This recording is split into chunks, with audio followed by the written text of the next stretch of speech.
Today, we dive into a heated political exchange that's got the whole country talking. It's a big clash between former Deputy President Rigathi Gachagua and National Assembly Majority Leader Kimani Ichung'wah. Things are getting very serious and the drama is unfolding fast. Let's break it down. Deputy President Rigathi Gachagua has been on a tour across different parts of the country, meeting people and speaking at rallies. During these events, he's made some bold claims. He says he's been unfairly targeted. He believes there's a plan to finish him politically. He even says the government is using the courts and police to arrest his allies without cause. But now, Kimani Ichung'wah has stepped up and responded strongly. In a long, tough statement, he calls Gachagua out. He says Gachagua's claims are false and dangerous. Kimani says enough is enough. He started by saying he has stayed quiet for a long time, out of respect, but now silence is no longer an option. Why? Because the lies are too many and they're hurting the country. Kimani goes on to say that Gachagua is not a victim. In fact, he says Gachagua is the one causing chaos, confusion, and hatred. He says Gachagua is filled with bitterness and anger because he was impeached and lost political power. And here is something very serious. Kimani connects Gachagua and his allies to the violence that happened on June 25th in Kikuyu. He says courts were burned, people's homes were attacked, and even his own parents were targeted. He says this was not a random event, it was a well-planned. He mentioned that some of Gachagua's close allies, like Gitonga Mukunji, have already been arrested and caught on camera mobilizing goals to cause trouble. He says the courts have solid evidence against them, not rumors, not stories, but facts. Kimani says this is not about politics anymore. It's about protecting the country from destruction. He accuses Gachagua of using the Kikuyu people as a political shield. In his words, instead of fighting for the people, Gachagua is sacrificing them at the altar of his own ambition. That's a heavy statement from Kimani Ichung'wah. He also says that Gachagua is dragging President Ruto's name and others into the mud just to look like a victim. But the truth, according to Kimani, is that Gachagua is only trying to escape responsibility for the things he and his allies have done. Let's pause here and ask, what does this mean for Kenya? It means we are watching a major split inside the government. The former deputy president and the president close-knit allies are now openly attacking each other. The unity that once existed at the top is falling apart, and it gets even deeper. Kimani says Gachagua is panicking. He says the deputy president is now spreading more and more lies, trying to distract people from the real issues. He even mocks Gachagua, saying he's not just scared, he's droning his own lies. He added that Gachagua keeps blaming everyone else for his political problems. But the truth is, he got himself impeached. No one forced him. Parliament acted because of his behavior, and now he's facing the consequences. At the end of the statement, Kimani delivers a strong warning.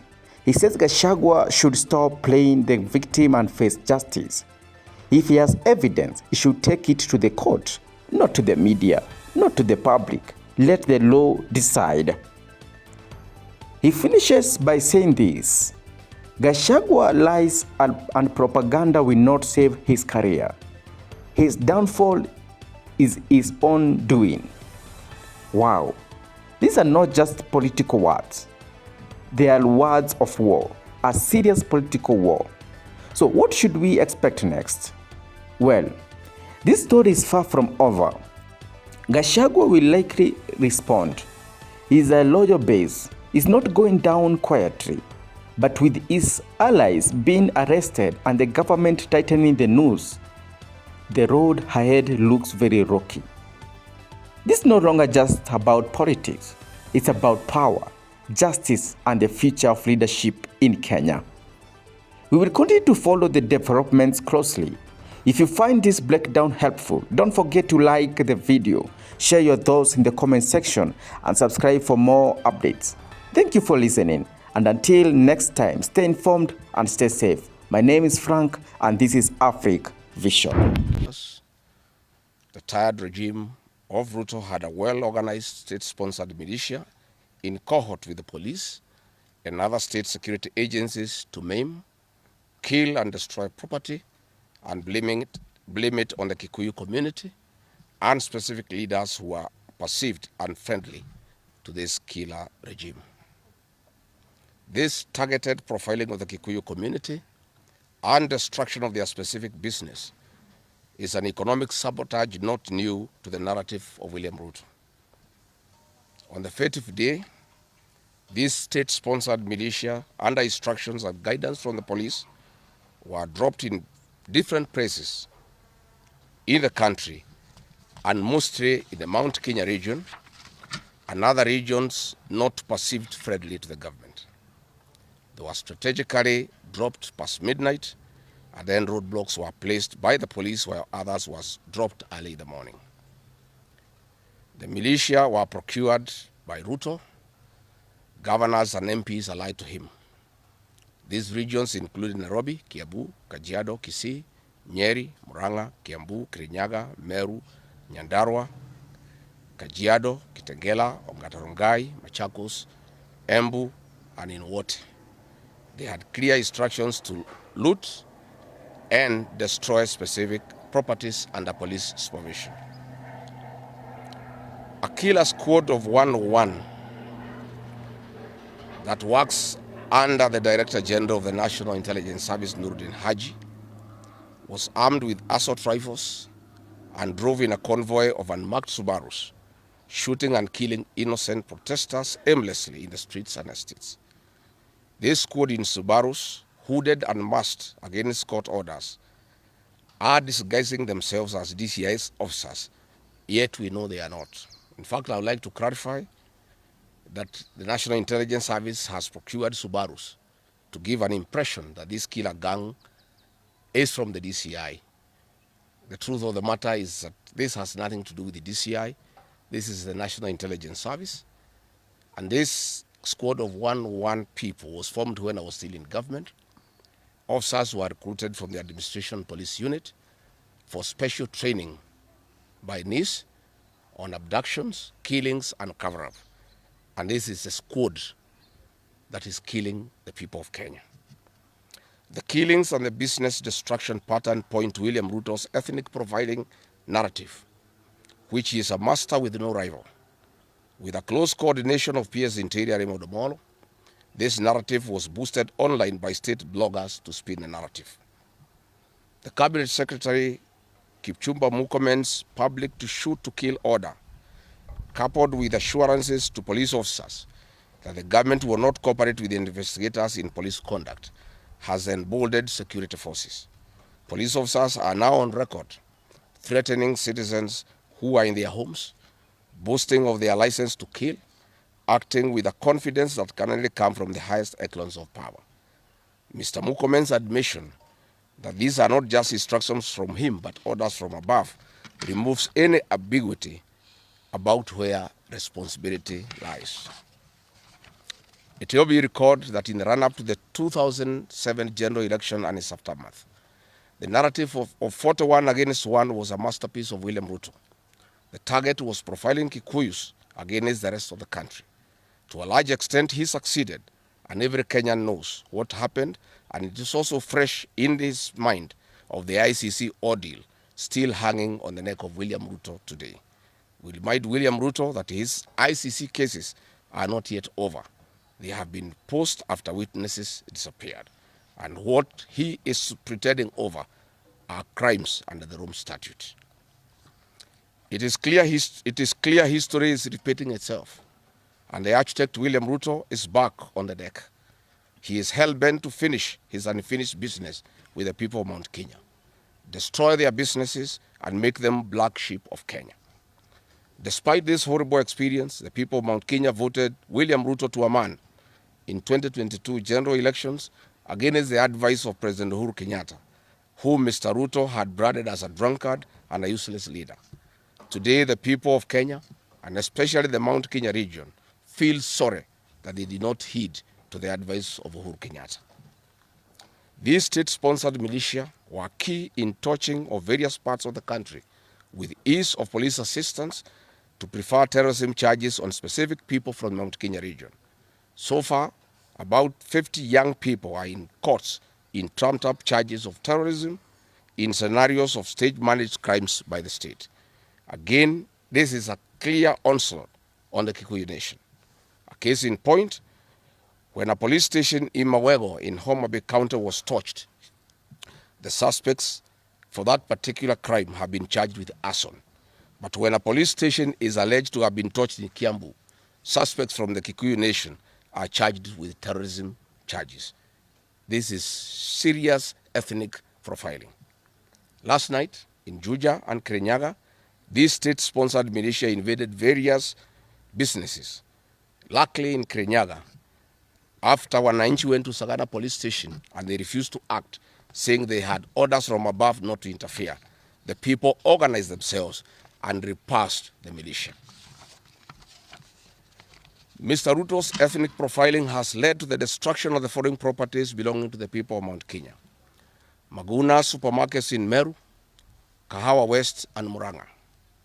Nice supermarkets, hotel and petrol station, and nice city in Mwea in Kirinyaga. County supermarkets in Kabati and Kirinyaga. Power Star supermarkets, Quick Mart supermarkets in Eastern Bypass, Shell and Totomin markets in Roiro, Chill Post Hotel in Gong, Boju Shop in Keserian, Homegrown Supermarket, among others, and the Family Bank in Kahawa and Roiro. Notably, in Meru, these state-sponsored militia tried to attack Meru Dairy Processing Plant and were repulsed by workers. In Nyeri, they further tried to attack Wakulima Dairy in Mukurweini, and the attack failed. We urge our businesses to heighten security surveillance on their business premises and production lines, especially the KTDA, coffee factories, milk processing factories, among others. We take note that in Meru, on Sunday, the 6th of July, at an event attended by CS Kipchumba Murkomen, the MP for Bori, Mugambire Dikire, indicated that a supermarket would be attacked the following day. As sure as December 25 is Christmas, and true to his word, Maguna supermarket was torched by the state-sponsored militia, which the MP was private to. Why hasn't Mugambire Dikire been arrested? How did he know that a supermarket would be attacked? This is selective justice. The evidence that these militias are state-sponsored is plain for all to see. Videos circulating widely show police officers not merely failing to intervene, but actively transporting armed groups who proceed to unleash destruction with apparent impunity. Uniformed officers have been seen standing guard as these groups rampage. They are in action and a stark contrast to strong statements being made by government. In Nyeri, journalists were attacked by these militias in the presence of the police. It is well documented. This is a clear indicator that Ruto is working with governors and MPs allied to him to destroy businesses owned by the Kikuyu, the Meru, and the Embu, and blame it on people who don't support his administration. This is a tactic that was used by the colonialists with collaborators who searched earth policy and torched buildings and businesses and blamed it on the Mau Mau. This divide and rule tactic will not work, Mr. Ruto. We know that in Meru, they want to use this mayhem to blame Mithika Linturi. In Embu, they have already blamed Mkunji Gitonga. In Kitengela and Gong, they want to target Senator Seki and MP Onesmus Ngogoyo. In Nyeri, they are trying to haunt Honorable Kagusha. And in Kirinyaga, they are targeting Senator Murango. We want to remind President Ruto that it is not the Kikuyus who want him out of office. It is the entire people of Kenya. Kenyans are suffering equally across the country. That is why Kenyans have said, if you, Mr. William Ruto, believe that it is the Kikuyus who want you out, then all Kenyans are Kikuyus. I want to thank the people of Kenya for standing out against this tribal profiling of the Kikuyu. The people of Kenya yesterday did wonderful by saying that the Kikuyus should not be profiled. This morning, I've seen Ruto quivering and wailing in uncontrollable anger. Mr. Ruto, excessive anger is not a solution. I want, with a lot of humility, to advise you to stop being angry. That will not help. You need to know what you need to do because you have not been listening to the people of Kenya. The people of Kenya are more angry than you are. They are angry because you have overtaxed them. There is wanton corruption. There is abductions and extrajudicial killings.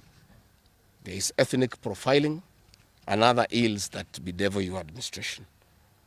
If you want to be calm, please abolish the housing levy and give dignity to the payslip.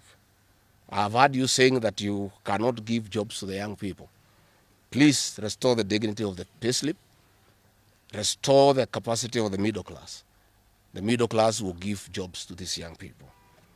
Stop killing and profiling the young people. Listen to them.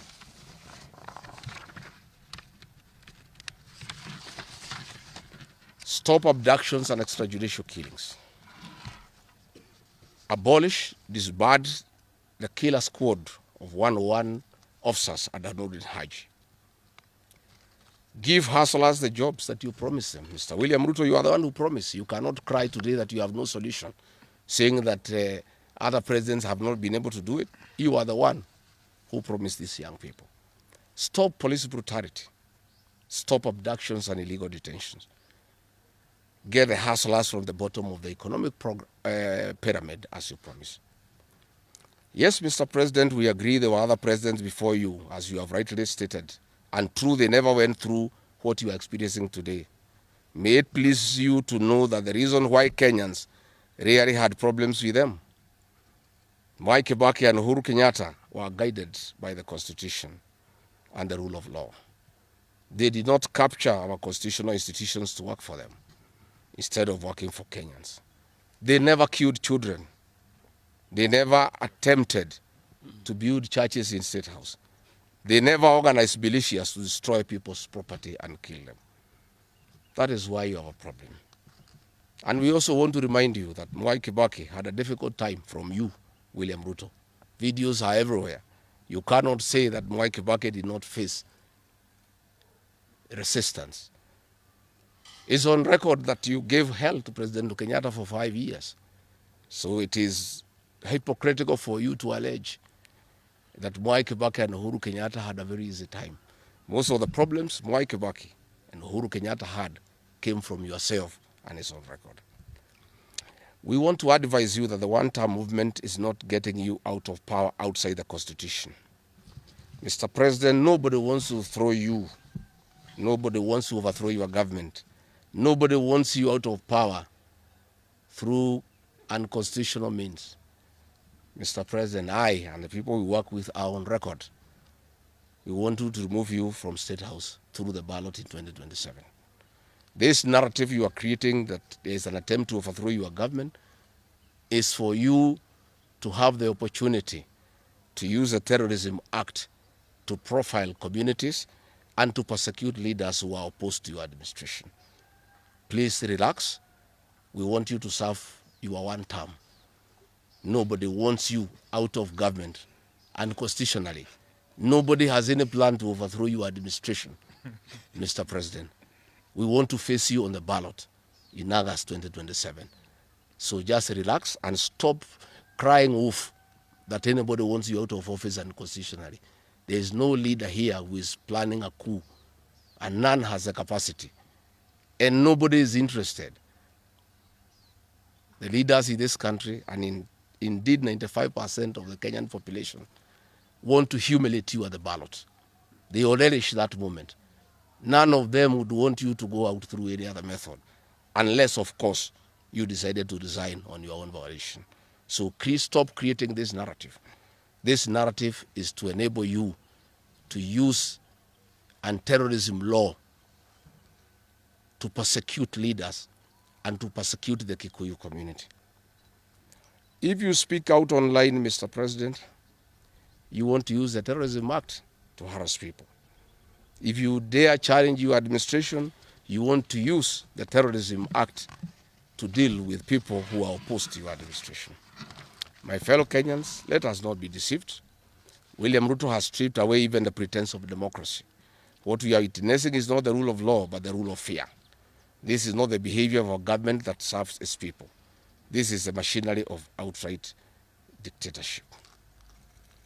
Finally, I want to announce to the people of Kenya that tonight I will be traveling to the United States of America to talk to the Kenyans in diaspora and the international community about the state of the nation.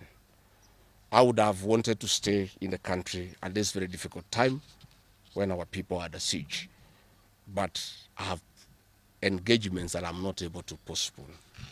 I have been threatened by people close to William Ruto who called some of my people today that they will want to stop me from leaving the country. I have no problem. If you want to come and arrest me at the airport, as you are threatening us, you can go ahead. I don't have a problem. You cannot sell fear to us. You know, even if you sold us fear, we cannot buy, you know. And therefore, as I'm out of the country, unless I'm stopped from going, and if I'm stopped from going, I'm still okay. I'll be here because this is my country. We have made sufficient arrangements with other leaders in the united opposition to create a pool of lawyers to come in through for our young people who are being persecuted on trumped-up charges of terrorism. And I want to explain. I have heard the president saying that people have attacked police stations and the law courts. It was all stage managed by the MP for Kikuyu. How do you explain that people can walk into a police station and they are not armed and take over the police station from armed police officers? How do you go to the courts that are guarded by armed police officers and touch them? All these attacks of vital installations were stage managed by William Ruto through Kimani Ichung'wah to create the opportunity to prefer charges against people using the Anti-Terrorism Act. That is the reality. So nobody has attacked any police station. They were all stage managed by government. And what is happening is history is repeating itself. This is exactly what Moi did in the 80s against the Kikuyu community. After the abortive 1982 coup, he used sedition laws and the clandestine Mwa Kenya movement to profile the community and hold people into court, and they'll be taken by Bernard Chunga after 5 p.m. This is history repeating itself. I want to ask our people to be calm, to be cautious, and to be strong. I want to appeal to our young people, the Gen Zs. Looking at the scenario of what is happening and what William Ruto has planned, I want to ask my children, my sons and daughters, to consider applying the next onslaught against the President William Ruto by getting IDs and registering as voters so that they can deal with William Ruto on the ballot. Because I fear for them. Anytime they go out to the streets, they are killed like chicken. I would like to preserve to us these children. We would like to live with them. We would like to see them grow. And when we look at the desperation of William Ruto and the brutal force he is using against these children and the use of state militias to attack them, I would like to plead with them to consider, to join us, we in the opposition, by registering as voters. And in 2027, we'll be able to get rid of President William Ruto. William Ruto, finally, let me ask you a question. The Kikuyu nation, the Mount Kenya people, you call tribalists every day. These people you are waging war against, their businesses, are the same people who voted for you, even after what you did to them in 2007. They forgave you and considered you as a person they can elect as president. You have turned against the community. You are trying to mobilize other Kenyans to profile them and to fight them, but they have refused. These same people from Mount Kenya have the capacity to support somebody else. It must not be you. And they proved that they are not tribal by voting for you when you are Kalenjin. They can vote for a Kamba. They can vote for a Kisi. They can vote for a Luya. They can vote for a Maasai. That sense of entitlement that you are having to the Mount Kenya vote is misplaced. They voted for you, yes. You betrayed them. You turned against them. They don't have to vote for you again. Please stop persecuting them into submission. They will not submit to your brutality, to your vicious attack against them and their leaders. That I want to tell you for free today. I have listened to you talking with a lot of anger, calling them tribalists. They are not. How can they be tribalists when they voted for you and you are not one of them? But you don't have a sense of entitlement that they must vote for you. You know what you have done to them and why they have reacted the way they have. And I want to assure you, you cannot scare them into submission. Even if you jail them, they will not submit. These are seasoned descendants of the freedom fighters, and they cannot be intimidated. So let me encourage my leaders here as I go away to remain strong, to remain focused, and to speak for the people of Kenya. I am I have a lot of gratitude to the Honorable Stephen Kalonzo Musyoka and Eugene Wamalwa, who have been in court the whole of yesterday and today, standing strong and defending our young people who have been framed and charged with treason. For those two leaders, I want to give them the gratitude of my community and our leadership. They have come through for a community when it's under siege, and we are indeed very, very grateful. I want to ask our leaders here to be vigilant and to continue speaking out to the people of Kenya. Should the situation get out of hand and I need to cut my trip short and come back to join the other leaders in defending our people and speaking for them, I will gladly do so. Thank you very much. That's comprehensive. I don't think iko maswali hata kidogo. Labda ile watu ya Kameme iko na Nairobi.